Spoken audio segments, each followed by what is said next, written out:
BiteDance plans to make Malaysia regional AI hub. Malaysia and New Zealand pledge to deepen bilateral ties.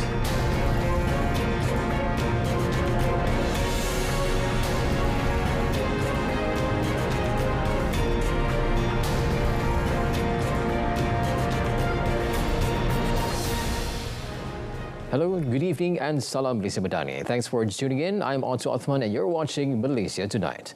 TikTok owner BiteDance plans to invest in artificial intelligence AI and turn Malaysia into a regional AI hub with a proposed investment of about 10 billion ringgit. In a post on X, Investment, Trade and Industry Minister Tengku Datuk Sri Zafrul Abdul Aziz said this was conveyed to him during his meeting with TikTok Vice President Helena Lerch in Singapore today. Tengku Datuk Sri Zafrul said the additional investment from BiteDance will certainly help Malaysia in achieving the target of growing the digital economy to 22.6% of Malaysia's gross domestic product by 2025. The minister also noted that TikTok, through BiteDance system Sdn Bhd, has developed a data center at Sdn Tech Park in Kulai, Johor. Taking into consideration future requirements, Tengku Datuk Sri Zafrul said the company also plans to expand the data center facility with an additional investment of 1.5 billion ringgit. Malaysia and New Zealand held their annual Foreign Ministers meeting in Kuala Lumpur today, focusing on enhancing bilateral cooperation, 5 power defence arrangements or FPDA, and exploring new collaboration opportunities under the Strategic Partnership Framework.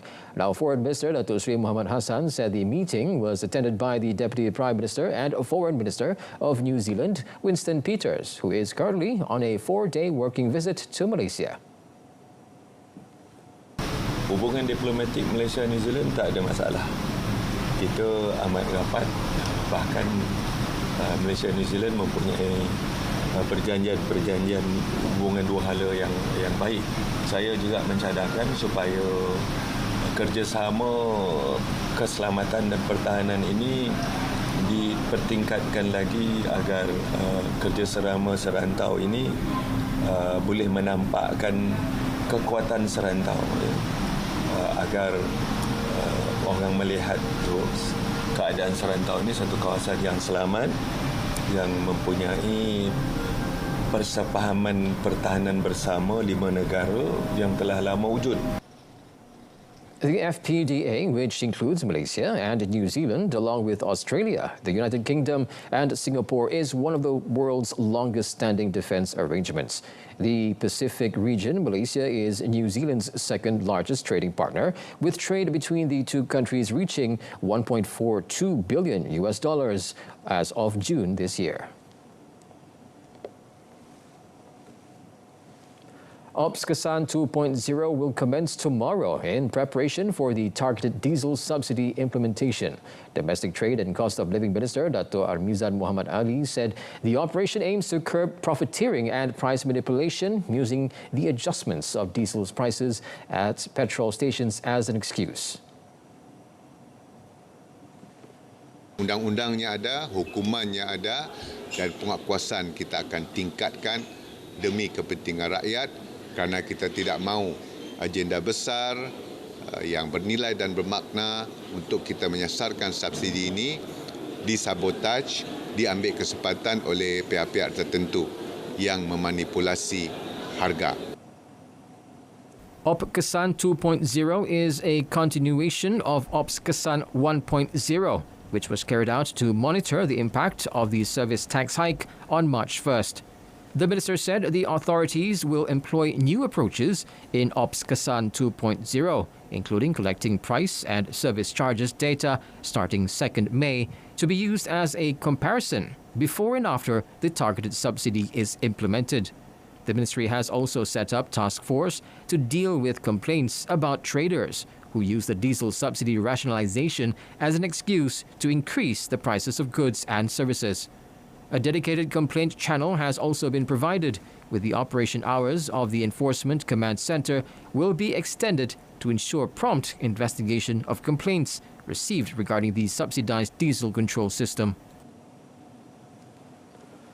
On another note, KPDN will leave it to the Agriculture and Food Security Ministry, or MAFS, to conduct a review on the coordination of diesel subsidies involving farmers. Dato' Armizan said this is because MAFS needs to examine the information submitted and present recommendations to the Appeals Committee. The minister said KPDN is aware that there were appeals by vegetable growers in Cameron Highlands and has informed MAFS to take follow-up action, obtain information and submit recommendations to the Appeals Committee, which involves other ministries. Telah maklumkan Kementerian Pertanian akan mengadakan perjumpaan dengan mereka pada kadar segera mendapatkan maklumat tambahan apakah asas bahawa mereka memerlukan bantuan disebabkan oleh penyasaran subsidi diesel ini sama ada dan apakah kaedah sekiranya ada justifikasi keperluan itu wujud, apakah kaedahnya sama ada melalui SKDS ataupun melalui bantuan tunai. Previously, there were complaints from farmers in Cameron Highlands, Pahang, who expressed concern with the Budi Madani initiative, as not all of them will benefit from it, as they do not have a registered company to obtain the subsidy. The Indo-Pacific Economic Framework for Prosperity, or IPEF, partners, which include Malaysia, said at the inaugural Clean Economy Investor Forum, or CEIF, that over $23 billion of priority infrastructure projects have been identified. In a statement released, the Investment, Trade and Industry Ministry said this includes about $6 billion of ready projects proponents presented to investors. Its Minister Tengku Datuk Sri Zafrul Abdul Aziz participated in the IPEF ministerial meeting and the inaugural CEIF. The minister said the main outcome was to the signing of 3 agreements on the IPEF, clean economy and fair economy by participating countries, which were already substantially concluded during the IPEF ministerial meeting in San Francisco. Tengku Datuk Sri Zafrul signed the 3 agreements on behalf of the Malaysian government. Malaysia also intends to use this framework to improve, among others, the resiliency, efficiency, diversity and inclusivity of its supply chains. The agreement's ratification is crucial to achieving these objectives and reinforcing Malaysia's position as a key player in the Indo-Pacific region. Tengku Datuk Sri Zafrul believes the IPEF provides the opportunity for Malaysia to work holistically to benefit all IPEF partners. Now, the banking sector's first quarter 2024 performance indicates a robust outlook for top-line and balance sheet growth, confirming that the initial concerns about this year's performance were exaggerated. MIDF research noted that the net interest margin, or NIM, improved in the first quarter, while non-interest income presented a mixed picture with stronger fee contributions but varied non-fee performance. It also highlighted that provisions were more normalized, with some excellent performances. However, steep wage inflation plagued industry operating expenses and is likely to persist. Looking ahead, the cost of funds is expected to continue improving, while loan yield compression is not anticipated to be severe for now. Meanwhile, the current account savings account and deposit outlook will vary between banks, but initiatives by the government and Bank Negara Malaysia are bolstering local liquidity. MIDF researchers projected that public banks' dividend payouts will gradually improve, with significant write-backs expected in the financial year 2024. Hong Leong Bank's net write-backs, meanwhile, are anticipated next quarter, marking 4 consecutive quarters of write-backs. CIMB, Bank Islam, and AmBank were also recommended as good picks by MIDF research.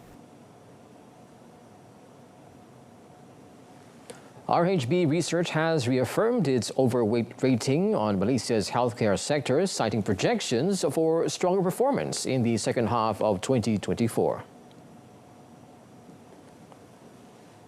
This positive outlook is attributed to several key factors, including organic expansion strategies, visa-free entry for tourists from China and India, a rise in non-communicable diseases, increased health awareness, and a rapidly aging population. In a note today, it said IHH Healthcare, or IHH, is poised to be a major beneficiary of this anticipated growth. The research house noted that the group's strategy includes aggressive expansion plans, aiming to boost bed capacity by 4,000 units by 2028 through both organic growth and strategic acquisitions. KPJ Healthcare also has a promising outlook, underpinned by increased contributions from health tourism and enhanced operational efficiency in hospitals. RHB Research also expects the pharmaceutical segment to see a robust recovery in the second half of 2024, driven by a resurgence in consumer healthcare and over-the-counter products, alongside the spillover effects of increased hospital activities and a surge in foreign tourist arrivals. It has named IHH as its top pick for the sector, premised based on IHH's strong balance sheet, established medical technology infrastructure, and appetite for inorganic growth.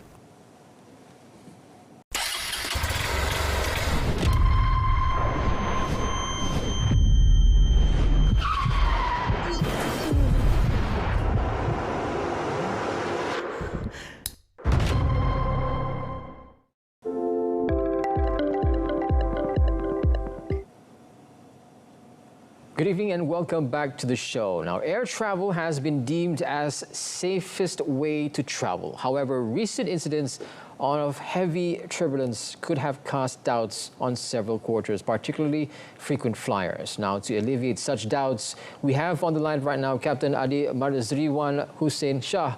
He is an Airbus A320 pilot with an established commercial airline. Captain Adi, welcome to the show. Thank you for inviting me today. Now, Captain, I appreciate you spending the time with us today. And in general, firstly, we'd like to say that you have been as a pilot for more than 21 years, more than 10,000 flight hours. Now, firstly, I would like to ask, how would you describe that flying is safe? Okay, well, Bismillahirrahmanirrahim. Well, first of all, statistically, air travel has a very low accident rate compared to other modes of transportation. The probability of being involved in an airplane accident is extremely low, making it a safer option than driving a car, actually. So yes, flying or air traveling is one of the safest modes of transportation. Let me list down some factors why flying is a very safe way to travel. Firstly, airlines and aircraft manufacturers are subject to stringent regulations and safety standards set by aviation authorities, such as the Federal Aviation Administration (FAA) and the European Union Aviation Safety Agency (EASA), and not forgotten our Malaysian Civil Aviation Authority Malaysia (CAAM). An aircraft needs to pass the safety standards and regulation before it can be airworthy and safe to fly. Most aircraft now are equipped with advanced technology system designed to ensure safety, including sophisticated navigation systems, automated flight controls, and collision avoiding system. The aviation industry continuously works on improving safety through research, adopting new technologies, and learning from past incidents to prevent further occurrences. Aircraft undergo regular and thorough maintenance checks, from daily inspections to comprehensive overhauls, ensuring they are in optimal condition for every flight. We also have a technical logbook that needs to be checked by both the operating pilots and engineers on duty before every flight departing to make sure the aircraft is safe to fly. Pilots, engineers, air traffic controllers, and maintenance crews receive extensive training and ongoing education from time to time to handle various situations and maintain high safety standards. The cabin crew as well are trained to handle emergencies effectively to ensure passenger safety. So that's my answer. Now, with all that, we understand that there's lots of standards that has to be met, from local to international standards, from, like what you said, from the cabin crew all the way up to the aircraft. Now, recent incidents of turbulence have brought about questions on when do we fasten our seat belts? And I might add, these are not regular turbulence where both passengers and cabin crew are injured. So could you explain on that? Okay, I will start with the definition with turbulence. So what is actually turbulence? So air turbulence is the irregular and unpredictable movement of air that is common and generally a harmless phenomenon. But it can also cause an aircraft to experience sudden, brief changes in altitude and motion. In general, there are 4 types of turbulence, which are light, moderate, severe, and extreme turbulence. Most of the time, these normal types of turbulence can be anticipated by pilots during flight, while turbulence can be uncomfortable and sometimes frightening for passengers. It rarely poses a danger to the aircraft. Modern planes are designed to withstand significant turbulence, and pilots are trained to navigate through or around turbulence areas when possible. Okay, this answer will be a little bit technical, but I should share it to everyone.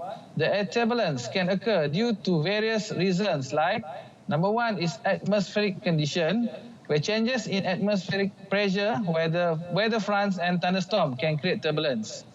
Jet stream, fast-moving air currents in the upper atmosphere can cause turbulence when an aircraft encounters their edges. Mountain waves, air flowing over mountain ranges can create waves that result in turbulence. Wake turbulence, this is caused by the wake of another aircraft, especially larger planes, creating vortices that can be turbulent. And finally, clear air turbulence, or CAT. This type of turbulence occurs in clear skies and is usually associated with jet streams and atmospheric pressure changes at high altitudes. It's difficult to detect by aircraft weather radar.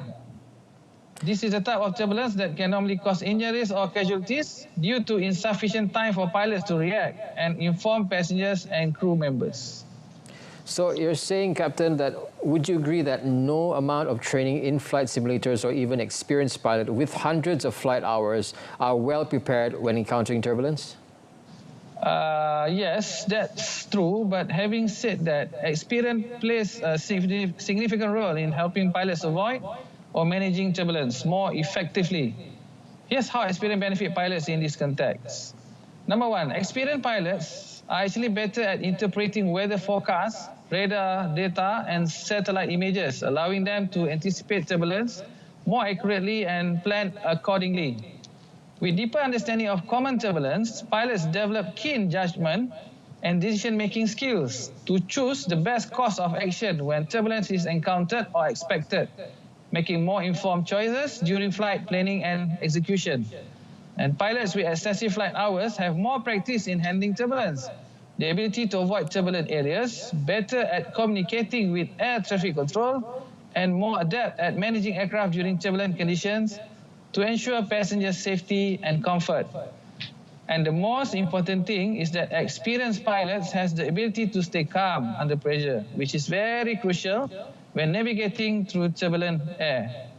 To stay calm and confident helps in executing smooth maneuvers or operation and reassuring passengers and crew. In summary, while modern technology and procedural knowledge are vital, a pilot's experience significantly enhance their ability to predict, to avoid, and handle turbulence effectively. Now, Captain, to your knowledge, right, are there designated areas or regions where pilots should be aware of turbulence? And what are the procedures when encountering turbulence? All right. Actually, there's no specific areas or region that we can anticipate turbulence to happen. However, pilots will receive weather report information before flight, which will help pilots to make flight planning to avoid or minimize the impact of turbulence. So when turbulence is anticipated, pilots will brief passengers and crew, advising them to remain seated and fasten their seatbelt at all times to ensure safety during turbulent periods. The pilot has to turn on the seatbelt sign Passengers need to be seated and refrain from using the toilets. Speed adjustment or slowing down the aircraft. Most aircraft have a recommended turbulence penetration speed that pilots can comply with. Reducing the aircraft speed can lessen the effects of turbulence and make the flight smoother for the passengers. And maintaining the constant communication with air traffic control, the ATC, to receive real-time updates on weather conditions and turbulence reports from other aircraft. ATC can provide route adjustment to avoid turbulence. Pilots need to request whether to climb or descend or to deviate left or right where the air is smoother with permission from air traffic controls. And these strategies help pilots manage and minimize the effects of turbulence, ensuring a safer and more comfortable flight for everyone on board. Now, Captain, with all that comprehensive detail that you have explained to us now, you are currently a pilot for an A320 plane, and you have more than 10,000 flight hours on your belt. How does turbulence actually affect you? Have you experienced turbulence, and how many times so far? Okay, for information, as long we are flying in the air, we will experience turbulence. Basically, I experience turbulence almost every day. Oh, really? So you said early on there's 4 different categories of turbulence. So most of it is the first category, right? Yes, light turbulence, yes. Flight turbulence. Now, in your Airbus A320, it has advanced avionics. Can you run us down your daily procedure when it comes to preparing for air turbulence or the weather? Can you explain to us what goes on inside the cockpit? Okay, first of all, before flight, we already be given the weather report for the routes that we will be flying to today, and then in the cockpit we have a monitor, 2 monitor in front of us. So one of the monitor, they call it the monitor in front of us. We can see the weather in front of us. Okay, it will be color coded with 4 types of colors, which is green, yellow, red, and magenta.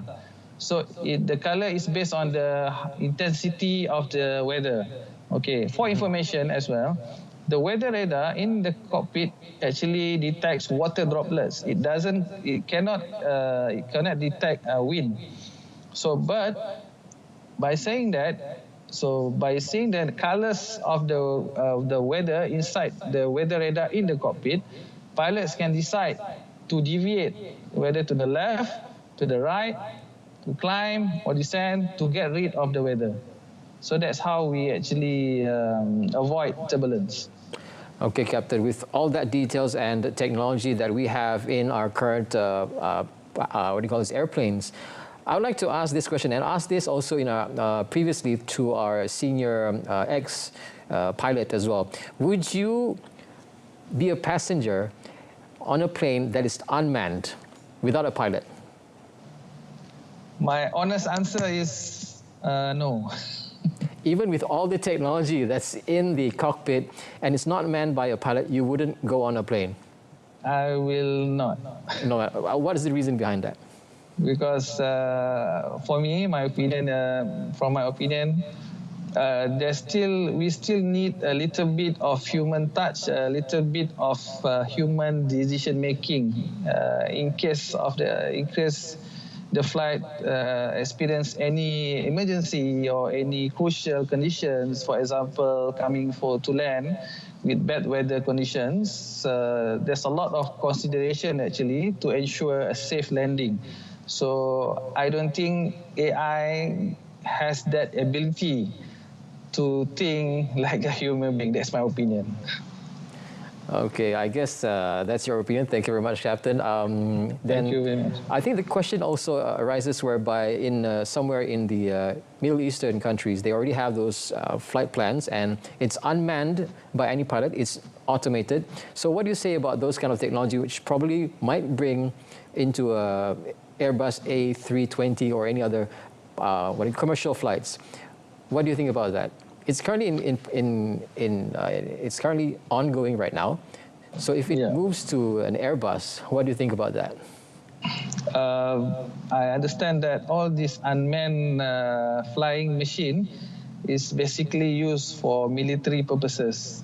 So considering the safety of the passengers behind, I still don't, how to say?